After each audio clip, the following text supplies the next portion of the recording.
10 weeks? This is an urgent situation. I have all the details and today's top headlines right here in this video. Let's get right into it.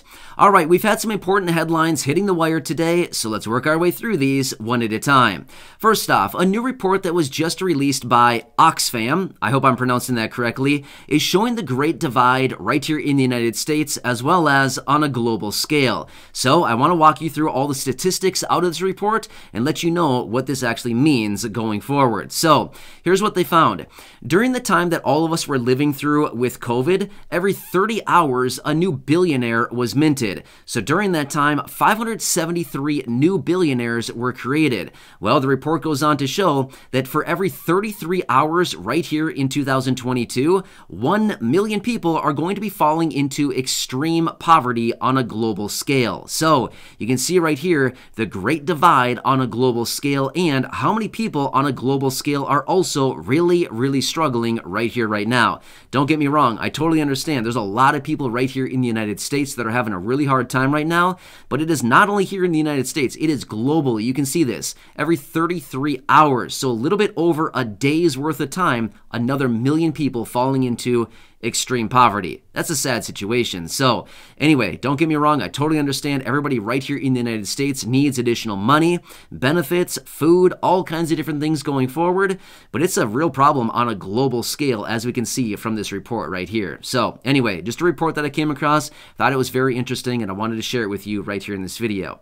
All right, let's quickly talk about what they're projecting here in the United States over the next few months as we enter into the hot summer season. Now, depending on where you're located around the country, there's been some extreme weather already so far this year. In fact, kind of interesting, this past weekend here, Denver, Colorado, or somewhere in Colorado, I'm not sure if it was actually Denver, but they were experiencing almost 90-degree weather, and then over the weekend, they got snow. I mean, seriously? You know what I mean? That is unbelievable. We probably shouldn't be seeing weather swinging this dramatically that fast, right? So if you're in the Colorado area, let me know down below in the comments section if you experienced this, but I saw it on the news. I thought, wow, that's nuts, right? You're walking around, jumping in the pool, and then one day later, you're wearing a winter jacket. I don't know. Seems kind of weird to me, but that's just one thing that's going on right now. However, the reports and the modeling are showing that this coming summer is going to be the summer of blackouts and surges in energy prices. So here's what they're actually anticipating. In North America, primarily western states and the Midwest are likely going to experience some blackouts and very high energy prices because of everything going on right now, and this is what they're anticipating because apparently the western states and the Midwest, for whatever reasons, is actually subject to vulnerabilities of blackouts. So just please be aware of this going into the hot summer months here. If you're in any of the western states and the Midwest, this may be a thing coming up here, So anyway, something we got to pay attention to, but not ideally the best situation going forward. Also, one quick side note, I want to throw this out there. I've talked about it many times in previous videos, but I want to throw this out there really quickly as long as we're talking about energy. If you're somebody who is low income or fixed income, if you have not signed up and applied for the LIHEAP program, Low Income Home Energy Assistance Program, please sign up for it. It's for low-income people. You can get them to pay for your heating and your electrical bills, to pay for your heating and cooling. Why not? Especially as they've already told us with this report right here, we're going to see big surges in energy prices going forward over the summer months. Why not sign up? Have somebody else pay for your AC bill this coming summer, right? Why not? Anyway, check that out. Simply do a simple internet search. Type in your area. Maybe you're located in Montana, or maybe Washington, or maybe Idaho, something like this. Type in your state and follow it up by Low Income Home Energy Assistance Program, and you should be able to find some information on how to apply in your local area. So just a quick side note there. I wanted to throw that out for you. Also, another headline here, and I want to throw this one out. The president is currently still in Japan. Well, as of right now, he might actually be flying back to the United States, but earlier today he was in Japan meeting with the Japanese president, and I want to share with you a few things that were said. So, a reporter asked the president, as in Biden, if he would be, if China actually does attack or invade Taiwan, if the United States would step up and defend Taiwan. And the president actually answered, yes, the United States would be defending Taiwan in the event of an invasion out of China. So, Looks like we might be getting ourselves into another global conflict, just like the other ones that are going on right now. So let's just cross our fingers that China does not actually want to act on this and does not want to move forward, because we certainly do not want to get involved with that conflict either, right? So anyway, but that was confirmed by the president earlier that yes, in fact, the United States would actually step up and defend Taiwan in the event of an invasion by China. So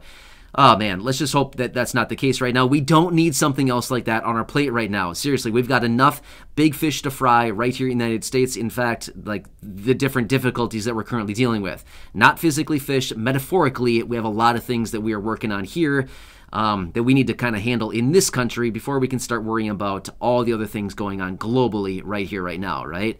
So anyway, that was confirmed by the president earlier as well.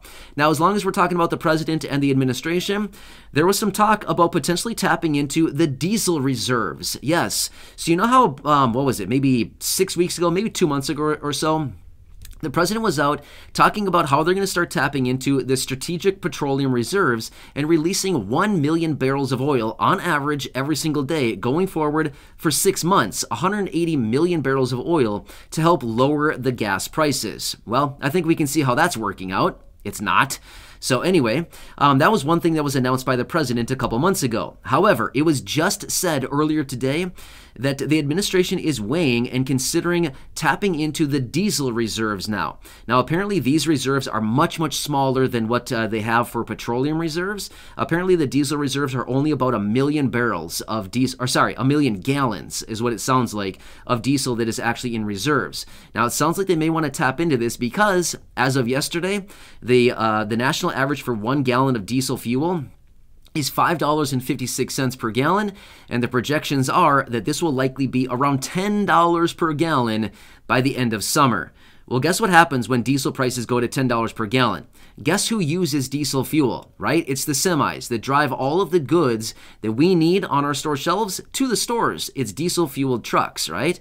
Not only that, boats, trains, farm equipment, all of this also runs on diesel fuel. Therefore, if we're potentially entering into a potential global food shortage, which again we're going to talk about here in just a second, and all of a sudden we have the farmers here and all of the truck drivers and everybody around the country here trying to deliver that very much needed foods and all the products that we need to our store shelves, and diesel prices are already $5.50 a gallon and projected to go up to $10 per gallon by the end of this summer. Guess what that's going to mean? That's going to mean that all of us, you, me, and everybody else consuming anything, when we go to our stores to buy all that stuff, we have to pay more for everything because all of those inflated prices on fuel and diesel will be translated right into the prices that we see on our store shelves because they have to make up for it somewhere. They can't be going out of pocket. I mean, here's the thing. All of these farmers and truck drivers and things like this, they're in it to make money, right? It's not a charity, right? They're in there they're doing what they are to make money. They're for profit. Therefore, if they're shelling out $10 per gallon of diesel fuel to operate their tractors and all of their farm equipment, and then ultimately to drive the grain across the country and, you know, to deliver all the food and products to our store shelves, we need to pay for that. It's coming back to us. The retailers are certainly not going to take all that. They're going to pass it on to the consumer, and that's us, unfortunately. So, yeah, we've got a summer of, I don't even know what to call it. It's going to be a very interesting summer, let's just call it that much, considering prices on gas are projected to go up to about $6 per gallon by the end of summer. Diesel fuel, $10 per gallon, and we're also talking about energy surges. I mean, seriously, it's going to be, oh man, an ugly summer, let's just say that much. I don't really know, let's just hope that's not the case, but according to what the experts and analysts are saying right now, this is probably what we're anticipating going forward. So let's just hope that that's not the case. Anyway, let's quickly talk about the global food supply now. This is a very important one. So some new information that was just presented by the UN, the United Nations, is showing that we have about 10 weeks worth left of grain before we're out. That's it. 10 weeks worth of left of grain, according to the reports. And what is coming out right now, it looks like we have 10 weeks left of grain before we're going to be in a major, major food crisis here globally. Not just the United States, globally. Well, if you watched my video from the other day, what was that, maybe 2-3 days ago or something like that, I had a dedicated video out talking about the food shortages on a global basis. If you haven't seen that video, please go back and watch it. I talk through a lot of different details when it comes down to the global food shortages, but this is all coming down. And according to what they're presenting out of the UN, 10 weeks is of all the grain we have left.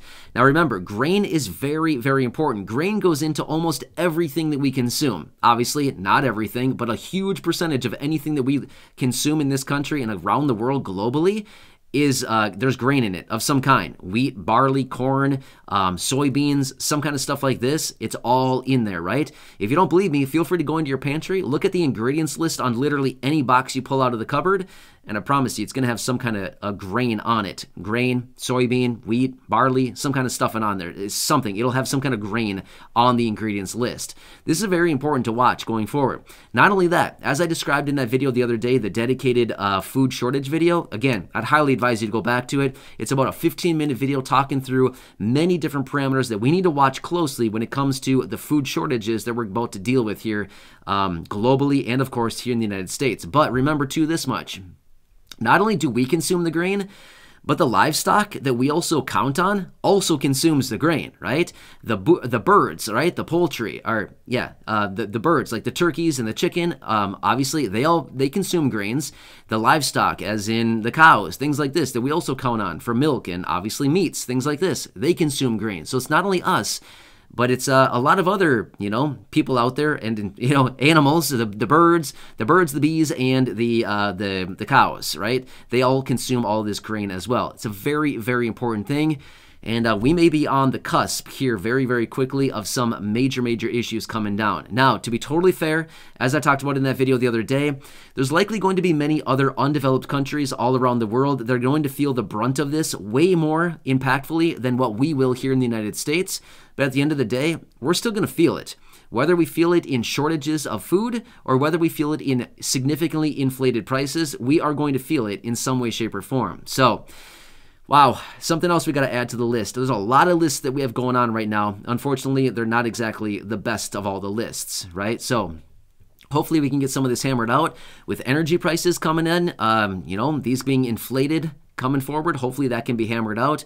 Hopefully this food shortage issue can also be hammered out. But again, that's not something you can just flip a switch and all of a sudden have a bunch more food. That's not how it works, right? You gotta grow the grain. It doesn't take like 5 minutes to grow the grain. It takes like a few months to grow the grain, right? So it's a very important kind of aspect that we gotta watch here very closely. Anyway, these are the updates that I have for you as of right now. Of course, as I do get more information and anything else that hits the wire, of course, I'll be right back here for you, breaking it down, letting you know what is actually going on. And again, when it comes to that food shortage video, please go back and watch that one. It's just a few days ago, maybe 2 days ago or something like that. I had that dedicated food shortage video. Just scroll back, you can find it pretty easily. But anyway, I talked through some really interesting points in there, a lot of different things that you need to watch very closely when it comes to potential food shortages, and I also gave some recommendations as far as what you could do going forward to kind of get ahead of this before things really hit the fan, going forward. So anyway, if you have any comments or questions down below, please leave those down below for me, any feedback, and for those of you in the Colorado or Denver area, again, I'd love to hear from you. Did you experience the near 90-degree weather the other day and then snow over the weekend? I don't know. It's super interesting, right? But anyway, hope you're having a nice day so far. Thanks again for watching this. I really do appreciate it. Please subscribe down below, share the videos, and of course, go back and check out any of the other 2,500 plus videos right here on the channel. Thanks again. Enjoy your day, and I'll catch you again later in the next